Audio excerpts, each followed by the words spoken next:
இப்போ எந்த விஜயை நாங்கள் நம்புவது? நடிகர் விஜயவா அல்லது மாண்புமிகு முதலமைச்சர் விஜயை நாங்கள் நம்புவதா? நீங்கள் தான் சொல்ல வேண்டும். திராவிட முன்னேற்ற கழகத்தை 50 வருஷத்துக்கு நாங்கள் தொடச்சி எரிஞ்சிருவோம் என்று சொல்றாரு. ஆளுங்கட்சியை சார்ந்தவங்க நம்ம சொன்னோம், ஏன்பா கதறீங்க? தோத்து போனதுக்கப்புறம் கதறாங்கப்பா, அலறாங்கப்பா அப்படின்னு சொல்றீங்க. நம்முடைய தலைவர் அடிக்கடி சொல்றாரு தான், இன்னும் அறிவாலயம் எங்க இருக்குன்னு கூட தெரியாமல் உழைத்துக் கொண்டிருக்கின்ற அந்த உடன்பிறப்புகளை இதயத்தில் நிறுத்துங்கன்னு சொல்றாரு. பார்த்தீங்கன்னா அப்படி உழைத்தவர்கள் நீங்கள். இங்கே நம்முடைய பிள்ளைங்க ஸ்கூல் பசங்க இருக்கிறாங்க, காலேஜ் ஸ்டூடெண்ட்ஸ் இருக்கிறாங்க. நம்ம நிமிர்ந்த ஒரு தலையை நிமிர்த்தி நம்ம பார்த்துருக்கோம். அந்த பிள்ளைங்க இன்னும் கீழே குடிஞ்சிட்டு ஃபோனையும் ரீல்ஸையும் தான் பார்த்துட்டு இருக்கிறாங்க.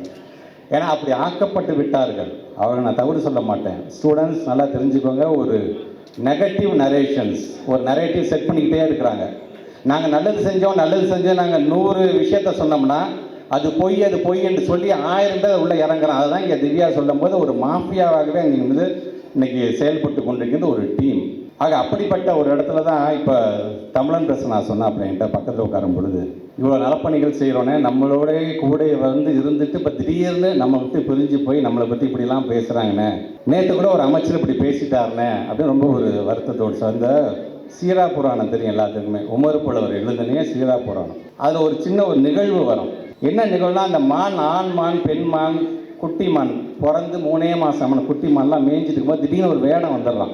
அந்த வேடம் வந்தோடனே அந்த ஆண் மானு குட்டி மானு ஓடிடுச்சு, பெண் மான் மட்டும் மாட்டிக்கிடுச்சு அந்த வேடன்ட்ட. அந்த வேடன் வந்து அதை பிடிச்சா அந்த பெண் மான் கெஞ்சுது, என்னை விட்டுங்கன்னு கெஞ்சுது. அப்போ அந்த பக்கமாக நபிகள் நாயகம் வராரு. நபிகள் நாயகம் வரும்போது அந்த வேடன் வந்து இந்த பெண்மான் கெஞ்சுவதை பார்க்குறாரு. என்னை விட்டு என்னை தேடி இந்த ஆண்மான் துயரத்தில் இருக்கிறோம், எனக்கு பிறந்த குழந்தை ஒரு 3 நாள் தான் ஆகுது, அதுக்கு நான் பால் கொடுக்கணும், என்னை விட்டு என்று கெஞ்சும் போது நபிகள் நாயகம் சொல்கிறாரு, அந்த வேடன்ட்ட பார்த்து பாவமாக இருக்குது அதோட கதையை கேட்கும்போது, தயவுச்சு விட்டுட்டு நீ போயிடுன்னு என்று சொல்கிறார். இல்லை அந்த மான் சொல்லுது, இல்லை நான் போய் பால் கொடுத்துருந்தாச்சு திருப்பி நான் உங்ககிட்ட வந்துடுறேன் என்று சொல்லும் பொழுது அதுதான் சொல்லுது, இல்லை அது விட என்று நபிகள் நாயகம் சொல்லிக்கிறார். உடனடியாக இந்த வேடன் சொல்ல, இல்லை நான் ஒத்துக்க முடியாது, நான் எப்படி நம்புவது என்று சொல்ல நபிகள் நாயகம் சொல்ல, நான் ஜாமீனாக உட்காடுறேன், நான் நீ அந்த மான் போயிட்டு வரட்டும், எனக்கு அது போயிட்டு வரும் நம்பிக்கை எனக்கு இருக்குதுன்னு சொல்லும் பொழுது அந்த பெண்மான் வேகமாக ஓடுதான். தன்னுடைய குட்டி மானுக்கு வந்து பால் கொடுக்கறதுக்காக வேகமாக ஓடுதான். அப்படி ஓடும்போது அது இருக்கக்கூடிய அந்த தாய்ப்பால் கீழே கொட்டிக்கிட்டே வரதை பார்க்கும்போது அவர் எப்படி அந்த ஓமையோடு சொல்கிறாருன்னா, வெண்ணிலாவினுடைய நிலவு போல அது மின்னுகிறது வெள்ளையாக என்று உமர் புலவர் எழுதுகிறார். அது போகுது, அந்த குட்டிக்கு பால் கொடுக்குது. பால் கொடுத்த அடுத்த நிமிஷம் அங்கே இருக்க அவங்களுடைய ஃபேமிலி மெம்பர்ஸ்லாம் சொல்லுது, நான் திருப்பி வேடன்கிட்ட நான் போய் ஆகணும்னு சொல்லி அவங்கலாம் சொல்கிறாங்க, போயிடாத, போனால் அந்த வேடன் உன்னை கொண்டுருவான், அந்த விஷயம் நீ போயிடாத அப்படின்னு சொல்கிறாங்க. அப்போ அது சொல்லுது, சொன்ன வாக்கை காப்பாற்ற முடியலன்னா அதுக்கு ஒரு புலிகிட்ட அடிபட்டு சாவுறதே மேலு, எனக்காக அங்கே நபிகள் நாயகம் அங்கே காத்து கொண்டு இருக்கிறார், நாங்கள் போக வேண்டும் என்று அந்த பெண்மான் வருது. அதை பார்த்தோன்னு அதோடைய நாணயத்தை பார்த்துருக்கோம். அந்த வேடன் வந்து அந்த பெண்மானை விடுவிச்சுட்டு நபிகள் நாயகத்தை ஐயா அவர்களுக்கு வந்து வணக்கம் சொல்லிட்டு விடைபெறுவதாக உமர் புலவர் சீரா புராணத்தில் எழுதியிருக்கிறார். இன்னைக்கு அந்த உமர் புலவர் இருந்திருந்தார் அப்படின்னா சீரா புராணத்தை எழுதிவிட்டு நபிகள் நாயகத்துக்கு என்ன தெரியுமா சொல்லியிருப்பாரு, போயிட்டு வந்துடுறேன்னு சொல்லிட்டு போயிடுவாங்கய்யா, இவங்க நம்பிட்டு நீ ஜாமீன் உட்காந்துடாத, அவங்ககிட்ட வரவும் மாட்டாங்க, ஏன்னா இன்றைக்கு அவருக்கு அந்த பதவி வேறி அவர் பிரித்து ஆட்டிக்கிறது என்று கன்க்ளூட் பண்ணியிருப்பார். இங்கே அவர் என்ன சொல்கிறார் அந்த அமைச்சர், திராவிட முன்னேற்ற கழகத்தை 50 வருஷத்துக்கு நாங்கள் தொடச்சி எரிஞ்சிருவோம் என்று சொல்கிறார். தொடக்கிறதுக்கான தொடப்பமாக நீ இருக்கலாம், ஆனால் நாங்கள் தூசி அல்ல, நாங்கள் தூண்கள், மாநில உரிமைகளை காப்பாற்றிய தூண்கள் நாங்கள். இந்தி தீர்ப்பு என்று வரும்போது எழுந்திருந்த தூண்கள் நாங்கள். தேர்தலுக்கு முன்பு நம்மளை எதிர்த்து பிரச்சாரம் பண்ணார் யார்? இன்றைக்கி இருக்கக்கூடிய சிஎம் சார். தேர்தல் முடிஞ்சதுக்கு பிறகு நமக்கு இப்போ ஆதரவாக பிரச்சாரம் பண்ணிகிட்டு இருக்கார். நிதி ஆயோக்கில் உட்காந்துக்கிட்டு, ஆமாங்க தமிழ்நாட்டில் பார்த்தீங்கன்னா எஜுகேஷன் நல்லா இருக்குங்க, இங்கே இருக்கின்ற ஹெல்த் ரொம்ப நல்லா இருக்குங்க, பெண்கள் பாதுகாப்பாக இருக்கிறாங்க, ஒட்டுமொத்தமாக இந்தியாவில் 42% பெண்கள் வேலை செய்கிறார்கள் என்று சொன்னால் அதுக்கு காரணம் அது தமிழ்நாட்டை சார்ந்திருக்கின்ற பெண்கள் தான் அப்படின்னு அவர் சொல்லும் பொழுது இப்போ தான் சரியாக ஒழுங்காக அழகாக உண்மையை யாரும் எழுதி கொடுத்துருக்காங்க அவருக்கு. ஆக அப்படிப்பட்ட நம்முடைய சிஎம் சார் இருக்காங்க பார்த்தீங்களா, தேர்தலுக்கு முன்பு ஒன்று பேசுகிறீங்க, தேர்தலுக்கு பின்பு ஒரு எங்களுடைய சாதனை பற்றி பேசுகிறீங்க. இப்போ எந்த விஜயை நாங்கள் நம்புவது? நடிகர் விஜயவா அல்லது மாண்புமிகு முதலமைச்சர் விஜயை நாங்கள் நம்புவதா? நீங்கள் தான் சொல்ல வேண்டும். நாங்கள் என்ன சொன்னோம், இப்போ நினச்சிப்பாங்க, இப்போ திராவிட மாடல் 2.0 வந்திருந்தால் என்ன மாதிரியான டிஸ்கஷன் தலைமை செயலகத்துக்கு ஓடி இருக்கும். அப்போ நம்ம 2000 ரூபா கொடுக்குறோன்னு சொல்லிட்டோம், அது அண்ணா பிறந்த நாள் நம்ம கொடுக்கலாமா, அல்லது நம்ம வந்து தலைவருடைய நினைவுகள் அன்னைக்கு கொடுக்கலாமா, அது என்றைக்கு அதை கொடுக்கலாம். இன்றைக்கி நம்முடைய தமிழ்நாட்டுடைய முதலமைச்சராக நம்முடைய இயக்கத்தில் இருந்ததாக இருந்துச்சுன்னா இன்றைக்கி டிஸ்கஷன் அப்படி போயிருக்கும். சரி, மக்களுக்கு நம்ம இந்தந்த வாக்குறுதிலாம் கொடுத்துருக்கோம், எந்தெந்த காலகட்டத்தில் இதுக்கான தொடக்க விழாவை வைக்கலாம், எந்த தலைவர்களை நம்ம அழைத்து இந்த தொடக்க விழா நடத்தலாம், இன்றைக்கி அந்த டிஸ்கஷன் நடந்திருக்கும். ஆனால் இன்றைக்கி அதெல்லாம் விட்டுட்டாங்க அவங்க. நாம் என்னென்ன சாதனை நம்ம செஞ்சுட்டு இருக்கிறோமோ அந்த சாதனைகளுக்கெல்லாம் அவங்க ஸ்டிக்கர் விட்டாங்க. ஏன்னா தெரியும் நம்முடைய மாண்புமிகு அமைச்சர், நம்மளுடைய மாண்புமிகு முதலமைச்சர் பொறுத்து ஒரு நடிகராக இருந்தபோது நிறைய ரீமேக் படம் தான் நடிப்பார். அதே மாதிரி தான் இன்றைக்கி நாம் கொண்டு வந்திருக்கின்ற எல்லா திட்டத்தையும் ரீமேக் மாதிரி அதுக்கான பெயரையும் ஸ்டிக்கரையும் ஒட்டி ஒட்டி ஒட்டி தன்னுடைய பெயரை எடுத்துக்கிறாரு. கேட்டால் 6 மாதம் டைம் தரேன்னு சொன்னீங்களா? கண்டிப்பாக ஒரு நிர்வாகம் என்றால் என்ன தெரிஞ்சுக்கோங்க. ஒரு மானிய கோரிக்கையில் நாம் எப்படி பேச வேண்டும், தப்பே கிடையாது. எல்லாரும் நாங்கள் ஒன்று தெரிஞ்சுக்கிட்டுலாம் வரல, நாங்கள் வந்து கற்றுக்கிட்டோம். 6 மாதம் தயவுசெய்து டைம் எடுத்துக்கோங்க. ஆனால் 6 மாதம் கழித்து தான் நீங்கள் மின்வெட்டை பற்றியே பேசணும். 6 மாதம் கழித்து தான் நீங்கள் வந்து கோயம்புத்தூரில் நடந்து, அதுவும் ஒரு 10 வயசு குழந்தைக்கு நடந்த அந்த கொடுமையை பற்றி நீங்கள் பேச வேண்டும்.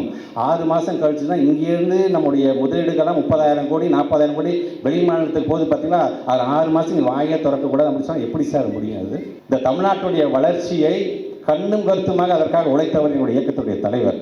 ஆக அப்படியே பாதியில் விட்டுட்டு போக முடியுமா? எங்களுக்கு ஓட்டு போடலைங்கிறதுக்காக? இந்த இயக்கத்துக்காக நிற்க வேண்டும், இந்த ஒட்டுமொத்த தமிழ்நாட்டின் வளர்ச்சிக்காக நிற்க வேண்டும் என்று நினைக்கக்கூடியவனால் உண்மையான உடன்பரப்பாக என்றைக்குமே இருப்பான். அதை நாங்கள் செய்து கொண்டிருக்கின்றோம். நிர்வாகம் சார்ந்து நீங்கள் கொடுத்த வாக்குறுதி சார்ந்து 6 மாதம் எடுத்துக்கொள்ளுங்க. 2,500 ரூபா தரேன்னு சொன்னீங்க பார்த்தீங்களா எல்லா மகளிருக்கும். இன்றைக்கி கூட நம்ம செயற்பன நிகழ்ச்சிக்கு வரதுக்கு முன்னாடி நான் ஃபோனில் பார்க்குறேன், ஒரு செய்தியே வருது, இன்றைக்கி 1000 ரூபா போட்டாச்சாம்பா.